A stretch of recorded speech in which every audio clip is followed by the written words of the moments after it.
இந்த வெண்டைக்காவை ஒரு நாள் விட்டா கூட போதும், உடனே முத்திருதுங்க. அதனால 4, 5 இருந்தா கூட பரவாயில்லன்னு சொல்லிட்டு பறிச்சு எந்த குழம்பு வச்சாலும் போட்டுறது. தக்காளி இல்லாமல் அதை மாதிரி கொஞ்சம் பழுத்து இருந்தது. அதே சமயம் பழுக்காத தக்காளிலாம் கொஞ்சம் விதைக்காக விட்டு வச்சிருக்கேன். அது மாதிரி வெண்டைக்காவும் முத்துனதெல்லாம் கொஞ்சம் வெடிக்கிற மாதிரி இருந்ததா, அது எல்லாத்தையுமே பறிச்சாச்சு. ஒரு கத்திரிக்காய் இருந்தது, ரசம் வைக்கிறதுக்கு 2, 3 பச்சை மிளகா பறிச்சாச்சு. காஷ்மீரி மிளகாவும் 2 மிளகா பழுத்துருந்தது, செம்ம கலரு. அப்புறம் இந்த வெள்ளரிக்காய் கீழே அடியில் தெரியாமல் இருந்திருக்கு, பெருத்து போயிடுச்சு. 2, 3 பிஞ்சு தான் வைக்குது வெயில்ல.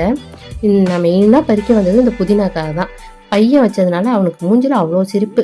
மேலே புதினாலாம் வச்சுட்டு கீழே தண்டெல்லாம் வச்சோம்னா அடுத்தடுத்து நமக்கு கொடுத்துக்கிட்டே இருக்கும் புதினா. இந்த தொட்டியில் வச்சிருக்கிற புதினா இந்த வெயிலில் இருக்கவே மாட்டேங்குது, பாதி காஞ்சி போச்சு ஒரு பக்கம் ஃபுல்லாக. சரி அதையும் பறிச்சுட்டு எல்லா புதினாவையும் புதினா சிரப் செஞ்சுருவோம் அப்படின்னு பறிச்சாச்சு. இன்னைக்கு குழம்புக்கு, கூட்டுக்கு, ரசத்துக்கு எல்லாத்துக்கும் காய்கறி தேடிச்சு புதினாவை தொகையல் பண்ணிடுவேன். தேங்க்ஸ் ஃபார் வாட்சிங்.